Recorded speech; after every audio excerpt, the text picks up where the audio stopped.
So we are in that age group that we started having kids later in life. Yeah, we did. So we have like friends who now have kids who are maybe in college, have kids who they have grandkids now, you Yeah. know. But we decided we waited until we were 30. We waited a long time to have kids, and we thought that we were doing everything right. So we graduated, we got married, we decided, okay, we're just gonna enjoy each other's company and just enjoy life Try to and travel a little try to bit. travel a little Just a bit. little bit. Yeah. And then we saw everybody around us having kids. Yeah. All of our friends started to have kids, and we were like, I guess we're supposed to do this next. You know, this, I guess this is what's next, you know? And we, for the longest time, I think we even had people ask us, are you guys able to have kids? You know, because we waited until we were 30. Yeah. Which has its pros and cons. I will say that. But again, our friends started to have kids. So then we said, all right, it's time. And so we tried, and right away we got pregnant. We got pregnant. We were like, oh, this is happening. Yeah. So much that we were so shocked that I took like 5 pregnancy tests. Yeah. I made Jason after church on Sunday take me to urgent care to get a blood test done. Yeah. Like I was like, this is not happening. It's not how it's supposed to happen. Like not this fast. Wait, I need more time, you know? But it was exciting. We were excited about it. We were just excited to share the news with friends. I remember sharing the news. I was at I went to go see Color Purple. The Color Purple Yeah, I with remember friends, that. and it was the musical. And I was just like, I'm pregnant, you know, because I had 2 of my friends at that time were pregnant. So I was just excited to, you know, join them and be like, hey, we're doing this. So fast forward, being that you're 30, you take a little bit more tests than everybody else. Yeah. We were in high risk. Yeah, we're like kind of high risk, Yeah. you know. Not really in the beginning, but later on. So in the beginning, I took all these tests, and I remember this day like it was no other day. I was at work, and at this time I was at school, and I was teaching pre-K. So I had a para who worked with me, an assistant teacher. And he was like my school dad, and he was the best because he would make sure I ate everything, make sure I, you know, stayed off my feet. I love Mr. Williams. He was the bomb. So I remember this day because the kids were sleeping and they were at nap time, and I was at my desk, and it was right by the window, and I was doing some paperwork, and my phone rang, and it was the nurse practitioner, Miss Patricia, and she was like, hey, you know, we got your blood work back, and we just want to go over your results. And I'm like, okay. And in my mind, I'm like, What's that? what is he talking? You know, like, this is weird. Do they normally call? You know, this is our first round of blood work that we did. I don't know what to expect. So she said, hey, in your test for Down syndrome, it looks like you had some red flags, you know? And I was like, what do you mean? And I'm like, I don't understand this. So she said, well, let me explain it to you this way. Oh, gosh. Doctors, please. Let me Listen. explain to you this way. And this is the way she explained it to me. She said, it's like you have a bowl of M&Ms, okay? Yeah. And they're all chocolate M&Ms. But one of those M&Ms just happened to be blue. Yeah. And I was like, come again? Yeah. And in my mind, I'm like, M&Ms, they're blue, they're, you know. And she's like, yeah, so it just has a marker that one of your M&Ms are blue. So we want to do some more testing on you just to see, like, what, you know, if this is not saying he has Down syndrome, or this is not saying your baby has Down syndrome, because at this point we didn't know if it was a boy or girl. Yeah.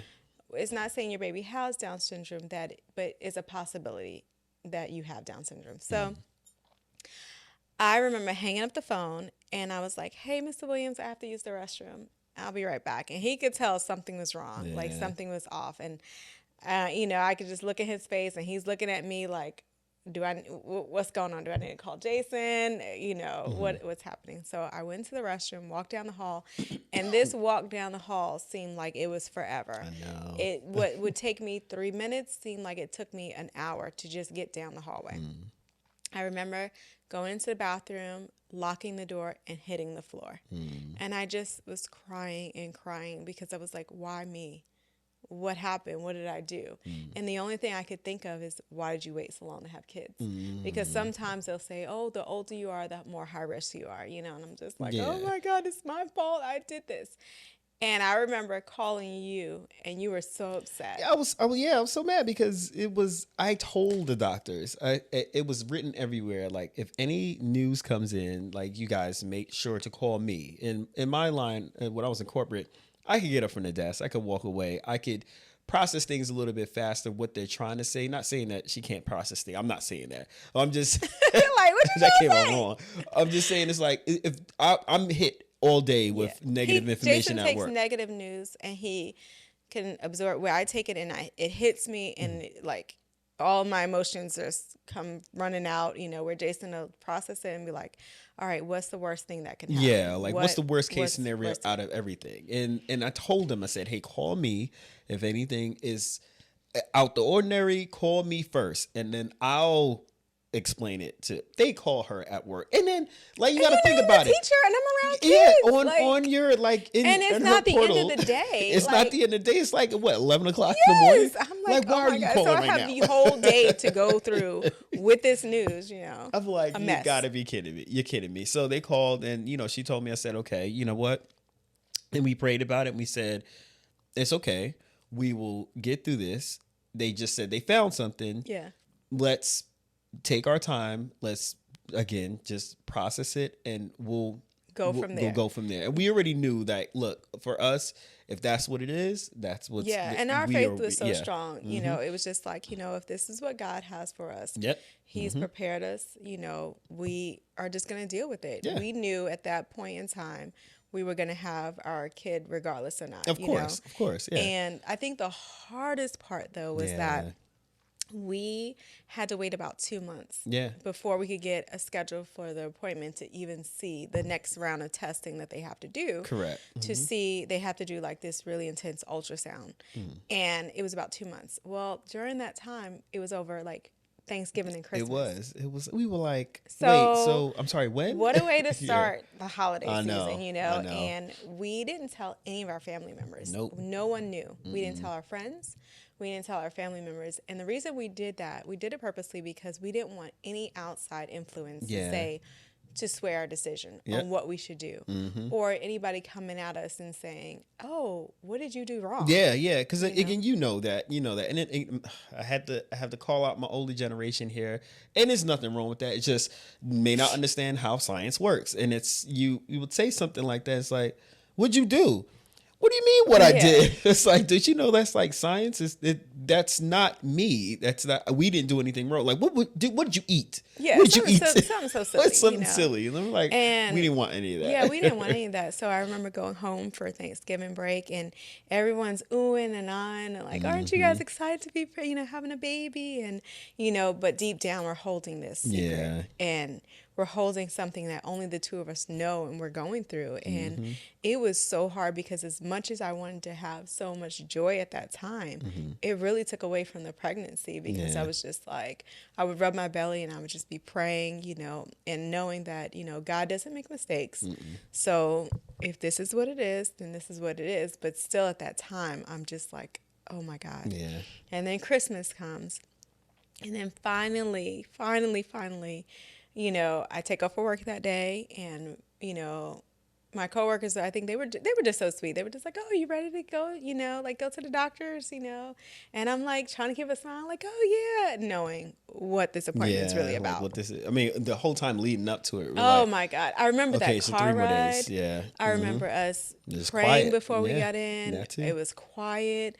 I remember just walking into the doctor's office. I remember sitting down, and then I remember him pulling out this white binder. The white binder. The white binder. And in this white binder, now it might be different. Hopefully This is it's a 14 tablet. years ago. Hopefully it's a tablet. But this time it was a white binder. And pages with page protect the piece of paper with page protectors. And I just remember all these X's everywhere. It was X, X, X, X, X.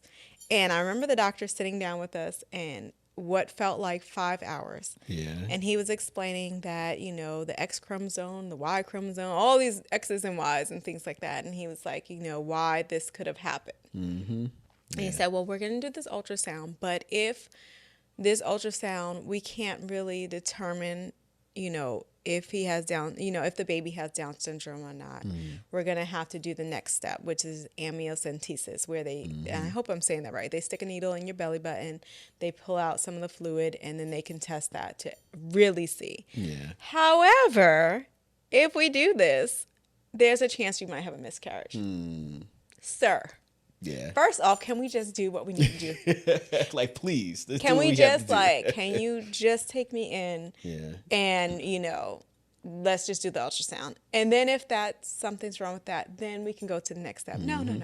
They want to have this whole conversation with you. And as they're having this conversation, tears are just flowing down. And I'm looking at it to the point, and I'm like, all right, just get to the point. Get to the point. Let's just get to the point. Let's get to the point. He's trying to be nice, but he's going all around the world. Yeah. I'm like, I know. So finally, the ultrasound tech takes us back, and she's doing the test, and they're counting, and she's doing all these numbers, and I'm like, what's going on? And she's like, oh, he's fine. And I'm like, wait, what? Yeah, like, with surprise, you're having a boy. Yeah, and she's like, oh, you didn't know. And I was like, no, but now we do. Now we know. But the most important thing, he's fine. He's fine, yeah. And I was just like, oh my God, it was great. Smooth sailing.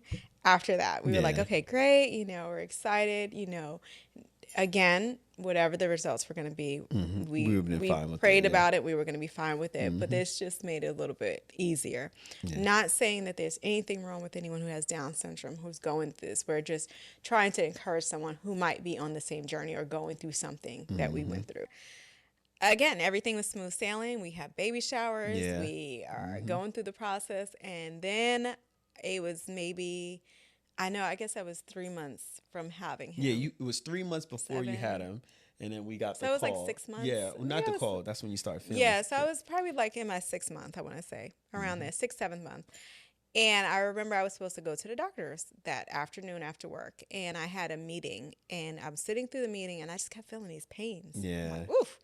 Gosh, and I'm like, oh, this is Braxton Hicks. This is what people experience, I know about this. I was on WebMD yeah, at work. I was like, that's the Braxton Hicks present. You're fine. You're fine. Yeah, I watched all like the baby stories on Lifetime. Like that was my thing. Wait, hold on a second. Do you remember we used to watch all of those? We used to watch them. And I'm like, I think that's the reason why we waited so long. Yeah, because we will. I don't want to go through that. I remember I remember that. I don't even know if they still air those, but I watched every episode on Lifetime, like the baby stories, like expecting or what to expect. I don't know what it was called. But all right, so hold on. If they still have it, that's something. But if you think about it, that was back when social media was here, but it really wasn't really here. No, because this was on Lifetime. Yeah, but that's what I'm saying. Yeah. So, but that was like documenting the journey. Yeah, it was. Because I remember that. Yeah, I remember like when it was taken from the husband's perspective and then the wife's perspective. Yes. And then it's the delivery. Yeah, and the delivery, and we're like,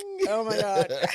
Yeah, I forgot. That was crazy. The water births was the craziest. Yeah, the water births, but we watched all of them. But anyway, so I'm driving, so I'm having these sharp pains, and I'm like in my mind, like, oh, what's going on? So, but I knew that day I had a doctor's appointment, so I went to go see. I'm driving, and I'm like, the pain is it's coming a lot faster. It's getting more intense. I'm like, oh my God, but I'm freaking out this time because I'm only 6 months pregnant. Yeah, and I'm like, what is going on? So, I'm calling Jason. He didn't answer the phone. And I'm calling back to back. He's at work. Bro, where you at? Answer the phone. So then I was like, okay, you know what? All of our friends work together. Let me call Karima. I call Karima. She don't answer the phone. No worries. Let me call Tasha. They all work together. Tasha's not answering the phone. Let me call Takessa. Takessa's not answering the phone. So then at this point, they're all like, I think you guys made it back to your desk and realized that I called. And everybody starts freaking out, like, Karima's like, wait, did Presette call you? I'm looking at my phone and had like 20 missed calls. I'm like, oh, I gotta go. Yeah. I don't even know what happened. I'm just leaving. I was like, she having a baby. She having a baby. Yeah, and I just remember driving on the highway, and I'm like, taking my hand to the window, and I'm like, oh my God, because it was so painful. So I get to the doctor's office, and Dr. V is like, oh, your pressure's really high. He could see that, like something's not right. So he's like, immediately you need to go to the hospital. So I'm like, oh my God. So I call Jay. I'm like, hey, meet me at the hospital. I'm going to drive myself there. So I go to the hospital, and they put me, they hook me up to all the monitors, and, I could hear the heartbeat, and they're like, you know what? You have preeclampsia. Yeah, preeclampsia. Preeclampsia. And we need to put you on bed rest.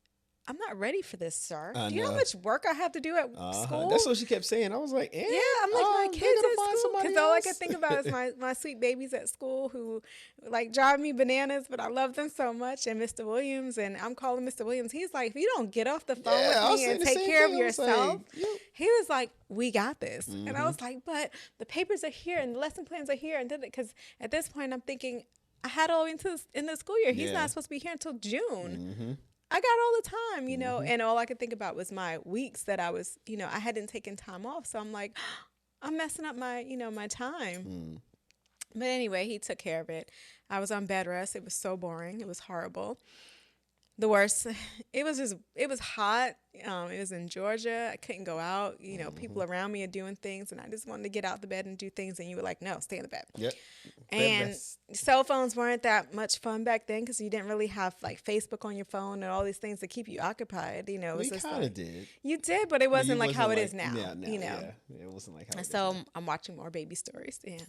But anyway, so fast forward, we get to the delivery day and I'm like, okay, we're doing this, you know, and they were going to induce me because I think I had gone over, like, you know, and they were like, okay, he's getting really big and you're small.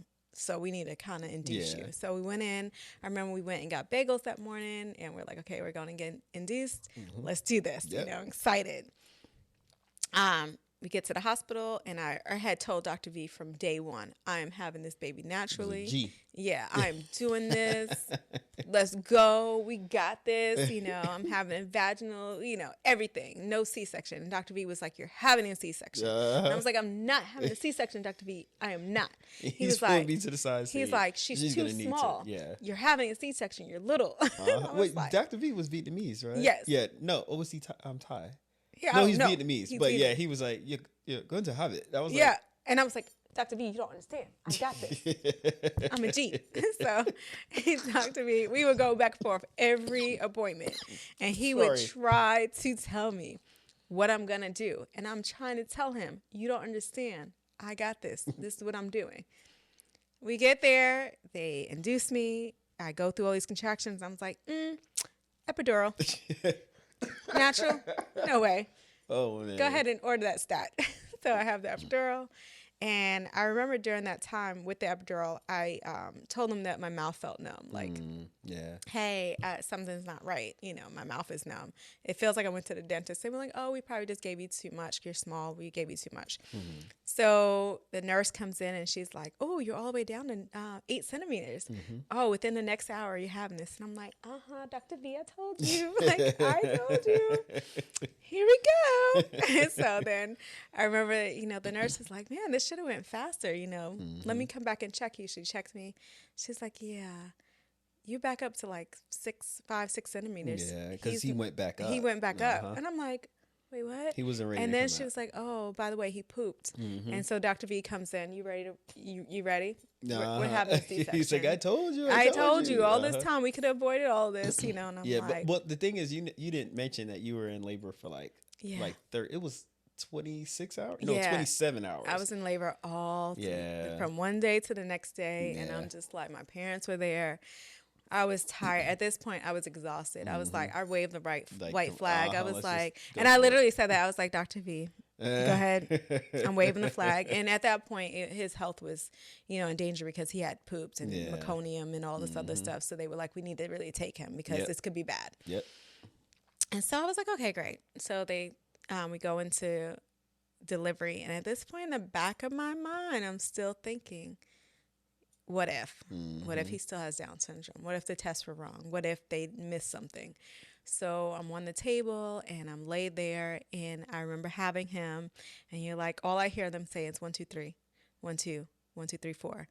And in my mind, I'm like, my baby only has 4 fingers. He only has 4 toes. Like, what are they doing? Yeah, that's all I could hear. So when Jason got up to see him, I'm like, babe, count his fingers and toes. Does he have them all? And they were like, oh, he's fine. He's perfect. He's handsome. Everything that you could imagine it was, you know. He did have jaundice, but, you know, that was about it, you know. Go under the light a little bit. He was cool, though. Yeah, he was cool. We went under the light. He was fine. We didn't have to stay longer in the hospital with him. I remember getting out and I had went back and forth with the whole breastfeeding thing. You know, I had seen my friends doing it because my friend Karima had Ava at that time. I saw her doing it, and I was like, okay. Kesia had no. London's after Chase. But like I just seen other people have their kids and I was like, you know, I guess I should do this. I didn't grow up around people who breastfed all the time. You know, I grew up in New York and it was hustle and bustle. You gotta have this baby but gotta go back to work. So but here in the South it was just so much more common for everybody to be breastfeeding. Yeah. From definitely what we can see. And so I got a pump, you know, through my baby shower and stuff like that. And I even ordered one because that's when Obama came out with the whole it was a part of you getting, like, if you had a baby, you can get it through the hospital for free. Something like that. Something like that. So I remember ordering one because the pump I had just wasn't strong enough.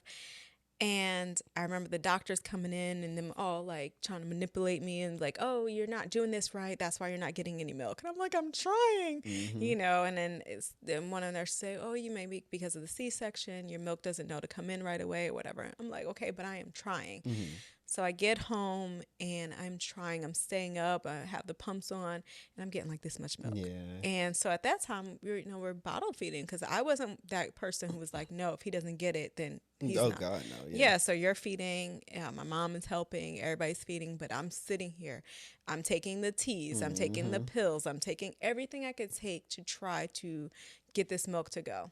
It's just not working. So I remember going to the doctor's office to see Dr. Overcash, you know, and she's like trying to help me, you know, she's like, you know, sometimes things just happen, you know, don't stress yourself out. Just enjoy this moment being with him.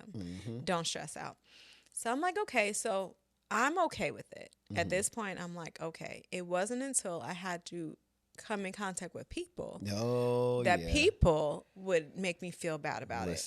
Yeah. Everybody that would be their first question after, he's so cute. Are you breastfeeding? I know.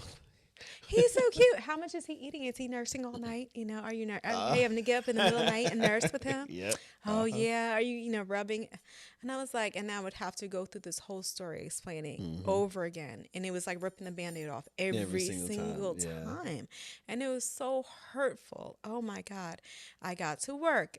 And I know everybody was doing it out of love. And that was just normal what they were used to asking. But for me, it was so painful because I felt so defeated. Yeah. I felt like the worst mom. I felt like he was going to have all these sicknesses. He wasn't going to be healthy enough. He wasn't going to be this. His immune system wouldn't His be immune as system. strong. Everybody would tell me the negatives of why I wasn't doing it, but didn't understand. I did try. Yeah. I just couldn't do it, you know? And even the same, like for me too, it's like I go into like work and then they're asking, like, oh my God, you must love the kid. Is she nursing through the night? Yeah. Are you holding a baby when she's nursing? I'm like, why are you asking me these questions? And I knew you would see it in my face and see how it was just tearing me up. And you would just say, babe, he's going to be okay. I remember you encouraging me so much. Like, he's going to be okay. It's okay. You know, and then I finally felt better when some of my friends who were breastfeeding, they would be like, oh no, I started supplementing. I felt okay at that point. But no, and I felt really horrible thinking that I was already starting my kid off on the wrong track. I wasn't giving him everything that he needed because everybody around me was doing it, you know? It's like hurtful. You feel broken. You feel broken. Oh, God. It was, that was bad. So fast forward. Baby number two. Mr. Carter. We got Bamboozle. Baby number one. He was easy. Except for the gas in the beginning. He was so easy breezy. And our friends, they lied to us too. Yeah. It was like, they would tell us like, the kids who had people who had multiple kids, they'd be like, oh, it's easy.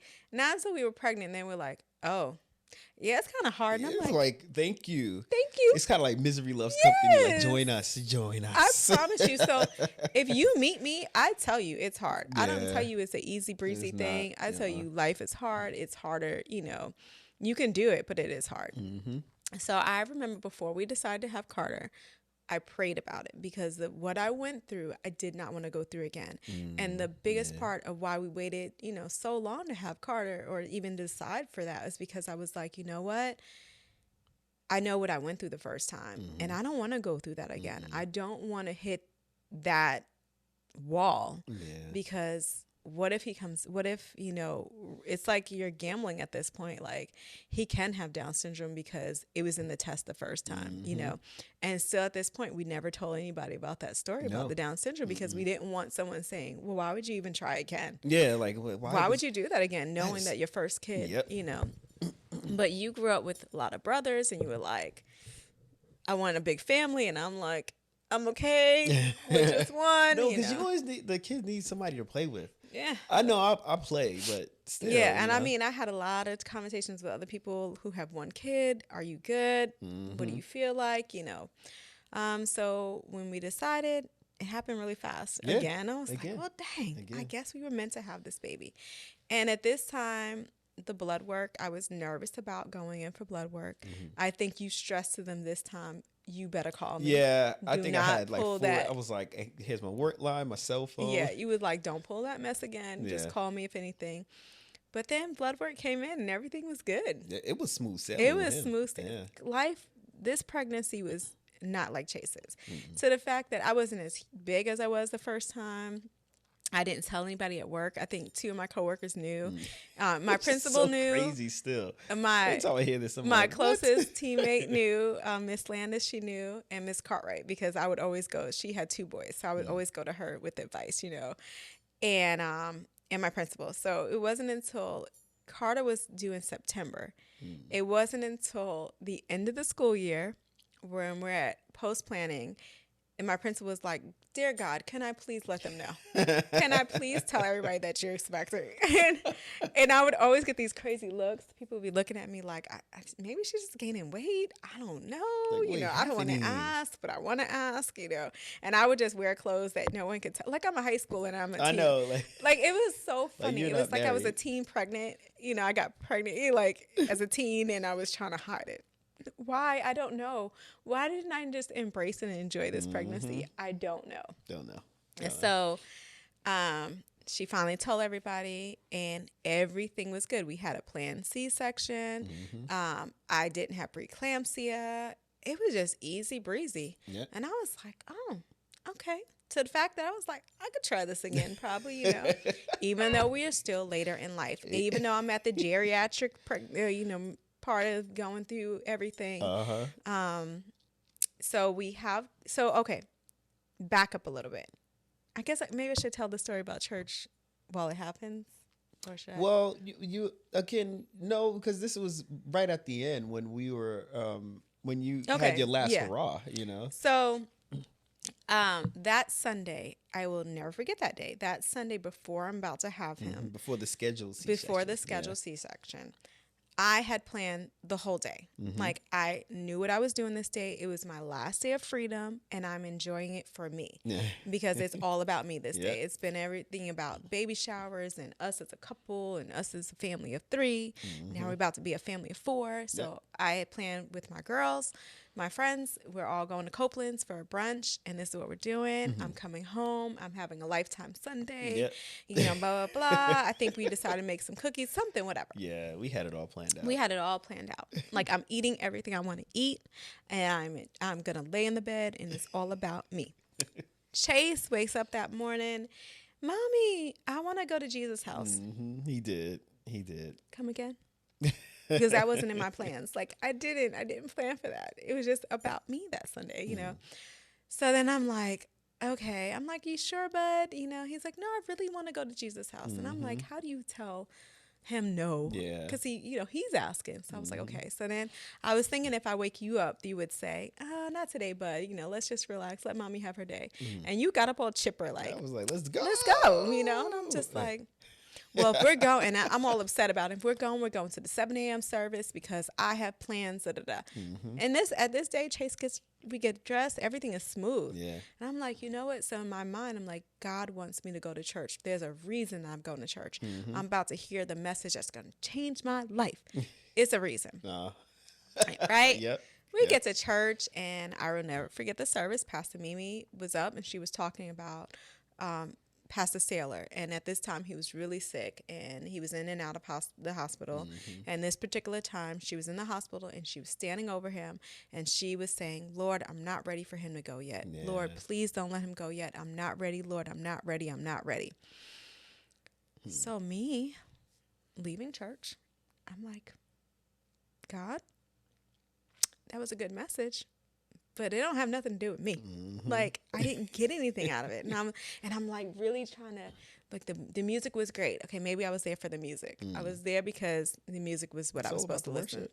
Let's go. Okay, I get it. That's why I was there, because that message, it was great, but it didn't touch me. Like, you know how like some messages you really feel it, and this one I was like, okay, okay, I felt bad for Pastor Mimi. I was like, oh man, but I just didn't feel it. Yeah. Yeah. Fast forward, we go in, we have Carter after the C-section. I feel horrible. Oh my God, I have the worst migraine of my life. I suffer with migraines, but this was to another level. So I come out, and at this time they want parents to do skin to skin with the kids. So Yeah. I'm like, okay, I want to do skin to skin, but I feel horrible. So I'm like, Jay, can you hold him? My mom, someone just hold him, because I can't hold him at this time. I feel like I'm out of it. I'm in a daze. And so they're like, okay, as soon as we take you to recovery, we're going to give you something for your migraine. I'm like, bet. So we go upstairs to recovery. And because of I'm just not feeling into it, it wasn't the same experience that I had with Chase. No, Like, yeah. it wasn't all the joy of holding my baby and looking into his eyes and cuddling and bonding with him, friends coming up to the hospital. None of that happened this time, So I felt like cheated a little bit. They take me back up, and then for a while, then finally I think I hold him. I don't really even remember the experience of holding him. I don't remember that part. It's like a blank. What I do remember is that night. So we fast forward, everybody goes home. My mom goes home with Chase. I do remember Chase coming up to see him and stuff like that. And Tasha, like, bringing him to my mom. But anyway, so that night I am sleeping, and I remember, I could still see it. I pop up in the bed and I sit straight up. Mind you, I had a C-section. I sit straight up. You're sleeping on the couch. Yeah. And I'm like, babe, something's wrong. Call the nurse. Something is not right. I can't feel my feet. I can't feel my legs. Oh my God, something's not right. So you call the nurse. She comes in and she's like, hey, I was just in here checking on you. She said my shift was actually done and I was supposed to go home, but I didn't go home because I want to make sure you got your meds. But you look so peaceful, I didn't want to wake you. And I'm telling her what's going on. And as I'm telling her, my body falls back into the bed. And then my arm, I'm like, I can't feel my arms. My arms are numb. And she's like calling the anesthesiologist. She's trying to call the doctors. They're all Everybody's in surgery. Yeah. So she's yelling down the hall, getting people, all the nurses are coming in. She's like, what do I do? What do I do? What am I supposed to do? And at that point, I'm like, I can't breathe. And then she gives me oxygen. I'm like, take it off. It felt like a 200-pound person was sitting on my chest. Yeah. And I can't move. I can't do anything. And then my tongue goes. Yeah. Like my tongue, I can't move my mouth. And then at this point, like, my eyes shut. And as soon as my eyes shut, I hear her say, I'm going to give her something to reverse epidural. That's the only thing it could be. Correct. So she pulls out, she gives me something in my IV. As soon as she gives me that, as my eyes shut, no, back up. My eyes shut, and I start hearing Pastor Mimi. Look at that. I start hearing Pastor Mimi saying, I'm not ready for him to go yet. And I start saying it. I was like, Lord, I'm not ready to go yet. I'm not ready to go yet. Please, Lord God, I'm not ready to go. I'm not ready to go. And I start saying the words that she's saying about Pastor Saylor. And as soon as she says that, then that's when the nurse says, I'm going to give her something to reverse the IV. Reverse the epidural. So she gives me the shot in my IV. And as soon as she does that, I start having feeling. My eyes it goes in reverse. Like, my eyes start opening. I can start feeling tingling in my hands, then down my legs and stuff like that. And meanwhile, I'm screaming You're screaming at everybody. I'm screaming at everybody who's in the room. I'm looking at her. Everybody's just stuck. They're like panicking. Frozen. I'm like, what are y'all doing? I was like, and I'm screaming. I was like, you all got to do something. You have to do something. You have to. And I'm just fighting like anybody. Yeah, because at this time I know you're thinking that your mom died when you were little. Yeah, like, and I was like, not again. I was like, oh, this cannot happen. Like, and like, we hear these stories. We're in the hospital, right? Yeah, we hear these stories of women dying in the hospital after childbirth, and I'm just like, oh my God. But what got me through it was Pastor Mimi and her saying, I'm not ready for him to go yet. So I started saying that. um, within that. So after that, everything started coming back. And because of that, like I remember you called my parents and told them what they happened. They freaked out. You know, Yeah. they're like, "Oh my God, should we come up there?" And you're like, "No, just it's okay. Just Like she's she's stable right fine. now. She's She fine." they're watching her. Yeah. They're watching and monitoring her. But you text all our friends that next morning because they were all supposed to come to the hospital, to meet Carter, Yep. and to see me. And they were like, "Don't come. Yeah. Not right now. Not right now. We just need time. We need time." You explain to them what happened, But because of that, again, I felt cheated. I felt like I didn't have the same experience I had with Carter. I mean, with Yeah, Chase. Chase. Yeah.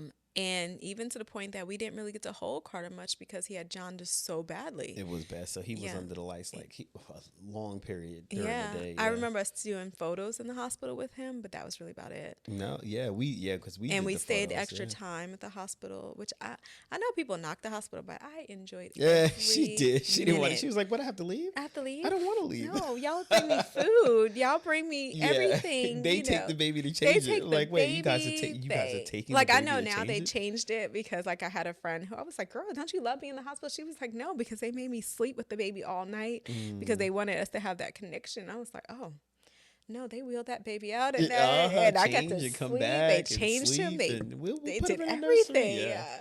But I would say backing up though, like you really have to think about that nurse was she was truly an She angel was an angel. because she went off. And how oftentimes do you hear this, like a nurse actually staying over their shift? I mean, I'm not in the healthcare field, so I don't know if that's a norm, but she stayed over her shift. I'm talking Just about because she wanted to hours see over her me. shift. Yeah, just to make sure, like, hey, I just want to check on her and make sure she's good before I go. And you Yeah. guys are working 12-hour shifts, so that's just a testament to show, like, his power. Like, look, if he using somebody for you, he's using somebody for you. Because she was there for me. Yeah. I truly believe that nurse was there to be there for me on that shift at that day, because had I had any other nurse, they might not have had the courage to do what she did. Nope.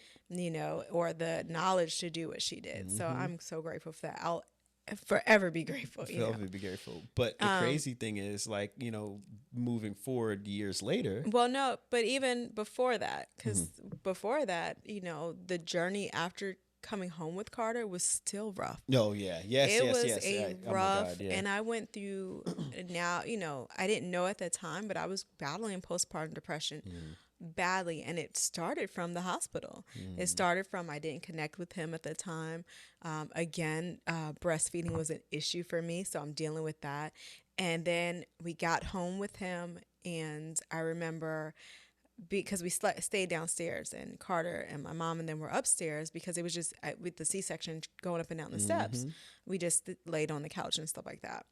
I remember maybe 2 nights in, I had to be rushed back to the hospital because they thought I had blood clots, and I had to go get an MRI and everything. So that was that. Then I remember my mom being out with Chase, and I was doing his hair and not thinking about it, and I must have mixed too many products, and he ended up getting like this huge bald spot in his head. I So remember that, and yeah. that everything happened on a Thursday. I remember Thursday. So the first thing was the blood clot. Then the next Thursday was that. Then it was just like something negative. Then the next Thursday after that, my mom had him on the changing table, and she was changing him, and she's like screaming because he started choking Carter. He's gagging, he's choking. She flips him over, she's banging his back, and then he finally starts breathing again. So of course the next day we take him to the doctor, and we're like, hey, this happened. And she's looking at his skin, and she's like, he's so dark, and I'm not thinking of it. Chase was like light bright, and he was a little bit darker, but I'm just thinking the combination of us two. Yeah. I'm just like, okay, But then she realized he's allergic to dairy. Yeah. Oh, so we're like, what else is gonna oh happen? my Yeah. God. Yep. And then I'm beating myself up, and I'm saying he's allergic to dairy because I'm not breastfeeding him. That's why. Oh, Yeah. it's all about me. I didn't do the right thing. And she's like, so I'm like, okay, well, what if I, breastfeed? Will that help him? And she's like, no. She's like, really, at this point, she said, if you do or eat anything that has dairy in it, it's really going to affect him. So what I recommend is this formula. And I'm like, okay, Ooh, this Alimentum. nastiness, it's Alimentum, I think it's called. It has I a think purple that's top. It's a purple top by And Similac. And it's the smells most like, expensive formula that you could buy. yes. It's Yeah, it is. so crazy expensive. And the thing is, it's the most expensive, and it's a smaller Smallest. can. Yes, the I smaller was can. like, wait, why And is I it think smaller and now more you can get expensive? prescription for it because it's. Are you serious? I think so. Yeah, I've heard somebody say they get a prescription for it and they get it through their insurance, and I'm like, I would really. do you know how much money I need a We went through reimbursement? like 3 of them a week. A week. That stuff is so expensive. Man. To the point we told when he started going to daycare, Oh, yeah. Miss Marta, she would just make bottles and waste bottles, and we bought the thing and we showed her how much it cost, and she said, "Oh, mommy, no, mommy, no." She said, "I make her to cry." Yeah. He If cried, he's hungry, cried. he eat it. He eat it. No, mommy, no, mommy. I was like, yes, Yes. expensive, So, Excuse me. yeah. So that was that issue. And I'm just like, oh man, it's my fault. I'm not breastfeeding. That's why this happened. It wasn't, she reassured me like, there's nothing you can do. Yeah. This is just something that happens. And I'm like, oh God, Like, what else? And then another Thursday, it was finally time for me to go back to work. My mom had left. No, my mom was still there with him. Mm-hmm. But it was time for me to go back to work. And I remember driving to work on a Thursday. On And a I was Thursday. happened to be late. Yeah. So I called one of my coworkers. I'm like, hey, do you mind just holding my, standing in my doorway of my classroom because I'm about to be late and I don't want the kids to just be in there by themselves. But I'm literally like right at the exit, and I didn't call my principal or call the front office. I just called her because it was just like the easiest thing to do. And I remember getting there and my principal called me into the office and I got yelled at. And I'm like, I never get in trouble, And she's like, this is, against the policy. You should do this, da, da, da. Which and it I'm was. like, Which it was. yeah, but I was like, I was trying to do the right thing by having my class covered, Like I didn't think I was doing anything wrong. And the person who was covering my class works in the right next, she's like the para for the next class. She's just standing in the doorway. Like I'm right there, And then she was like, are you going through postpartum depression? Da, da. And I'm like, so that took me over the edge. I go in the bathroom, I'm sobbing. I'm like, oh my God. So finally I got to a point in my life where I was tired of dealing with this. I was tired of every Thursday waking up and knowing something bad was going to happen. To the point where I was just like, you know what? Not today. Not today. I prayed about it and I was like, God, I'm giving this over to you. I can't deal with this anymore. I can't handle it. Please take it. And so when I go through things like that, I try to pick a song. And anytime I start to have negative thought, I start to sing that song. And, never would have made it, anything, something that's just going to get me over. So anytime I would start to get up and I would start to think about something negative that was supposed to happen that Thursday, I would sing my song. And anytime it was negative, sing the song. And that really got me out of it. And not saying that Thursdays nothing bad happened, but I didn't look forward to it happening. And eventually I was just like, no, I'm taking over my Thursday. I said that I'm taking back my Thursdays. I'm taking this back. And so eventually I started taking back my Thursdays, and it got better. So if you're going through something, prayer does help. Prayer does work. Big time. Find that song. That's what helped me, was to find a song that anytime I wanted to think of something negative that was going to happen, I found that song that got me through. And every time I wanted to have a negative thought, I found that song. And even now in my everyday life, if I'm going through something, I've tried to find a song, a gospel song that helps me get through. And I try to take my mind off of it. So you can take back your power.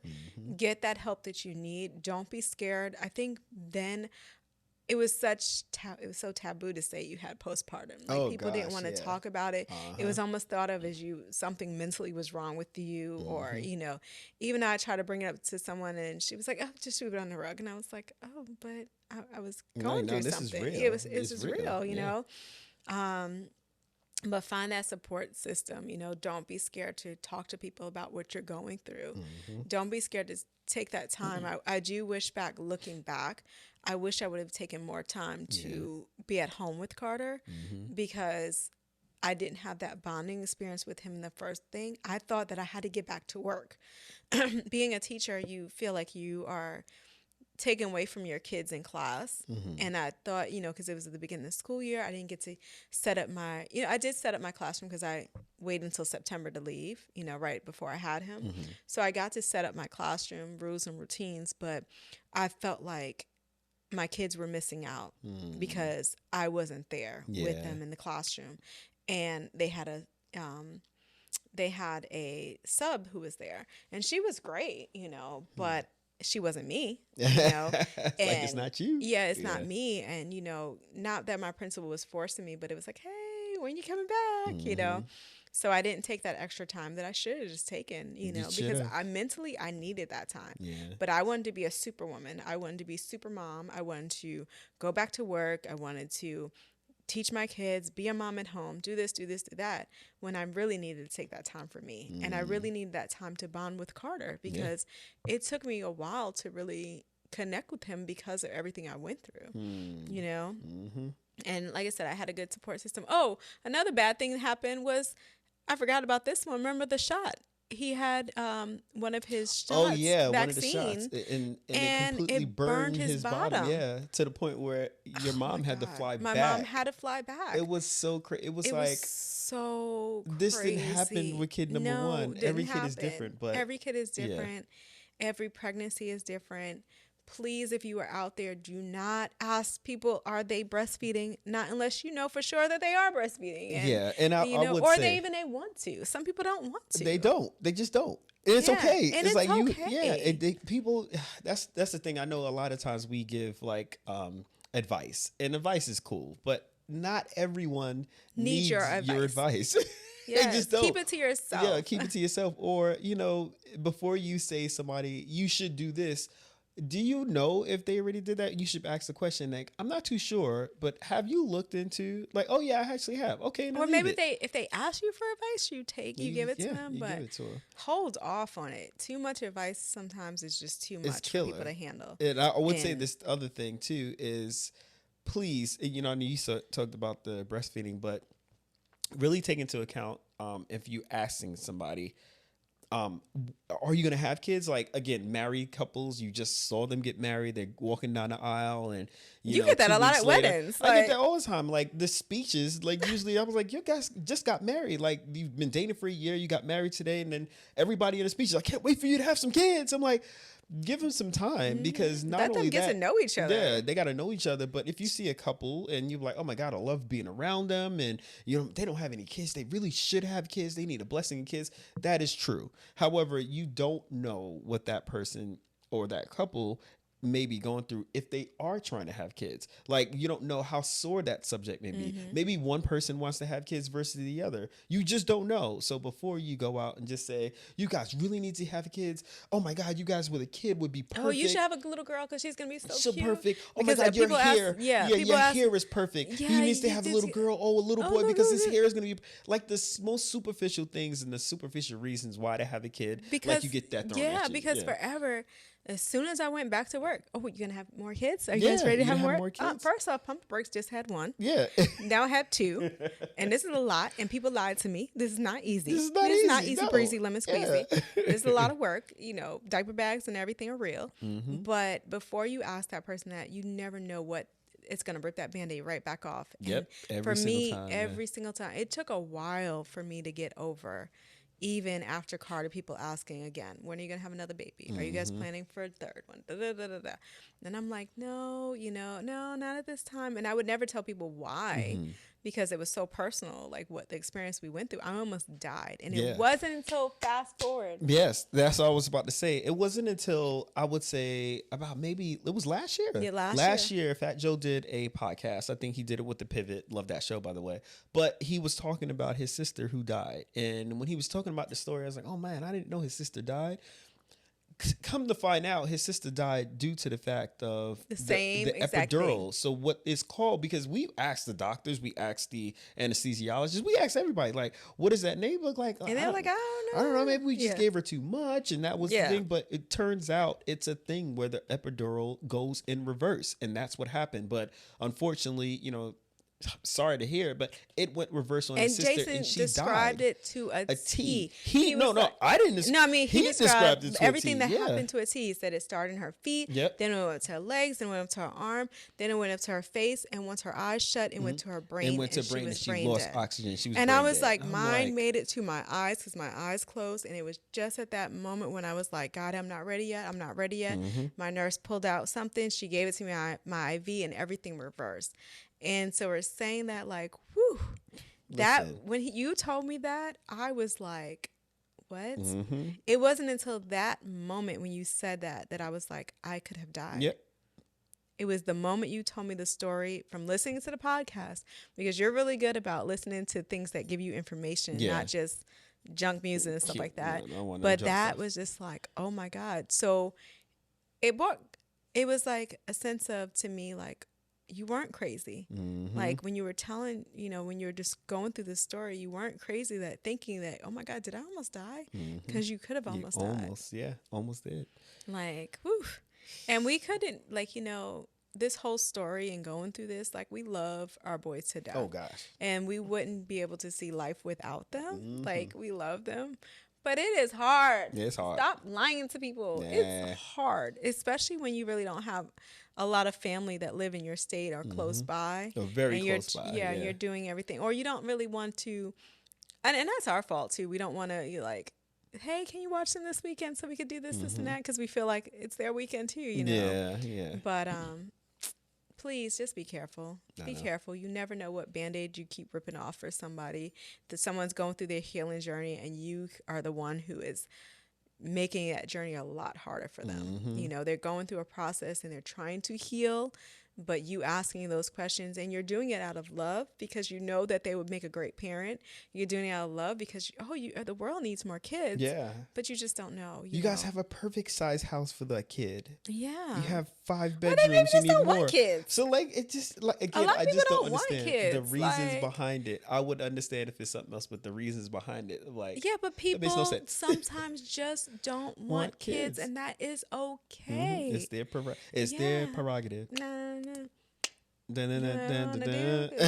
Prerogative. I don't know. But anyway, we hope Yes. you got something out of this episode. Most importantly, if you're going through something, it's okay to get help. I wish at that time I would have gotten help. Need to know that it was okay.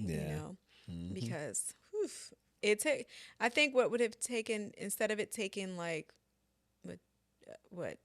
Carter's 10, 9, 10, 8 years to figure out. If I would have gotten help, it could have been figured out sooner, but So guys, I hope you enjoyed this episode. Make sure you leave a comment if this has happened to you, or if you've know been someone, asked this question, or many if you are times. tired of people asking that question, please leave it in the comments. Yes. And not only that, leave in the comments how many times they asked you when you were in the process of thinking or about they having ask you kids. now. You Or like, they ask shut you up. now. I'm like, we got 4. Stop it. I got 10 kids over here. What you want me to have more? Yeah. So let's go ahead and share this with somebody that you know, and make sure, again, you like and subscribe, and we even had my cousin was like, hey, do you guys want me to carry the kid for you? Like, I know. It's like, no, because we don't want it anymore. Yeah, Not right now. she was like, this is when we weren't having kids yet. Oh yeah, And I it forgot was about like, that. Yeah, the funny that comments. was sweet though. Yeah, it was so. No, she did it out of love. She was just like, I don't know if they like. She didn't want to ask, can you guys have kids or not? Because you were waiting. So we good. We don't want kids right now. It was really more the pressure of everybody else around us having kids. We look at it, see what they go through. It's like, oh, you can't go to the movies. Ooh, yeah. So we had my cousin. She was so sweet. My sister cousin, Candace. She was like, girl, you guys want me to carry the kid for you? You like, because she at that point thought she didn't want to ask. She was really getting out about asking, like, hey, you guys can have kids, She was just like, well, maybe they can't have kids, but I'm gonna offer, because like I could carry a baby for them. And we're like, we're good, because we would see people with kids and we're like, ooh, yeah. And we were famous for babysitting everybody's kid. Like we raised everybody's kid. Like I would have summer breaks and people were like, hey, can you watch them for a week? My sister cousin Candace, I would have her kids all the time. So I knew what it was like to have kids, but it was also nice to give them back. Hey, it's your kid. But then it was like the pressure of everybody else around us having kids. We were like, maybe we should have have kids, and it'll be nice for them all to grow up together, And so that was crazy. But No, yeah. But all right, guys. So again, thank you guys for watching, and see you in the next one. yeah.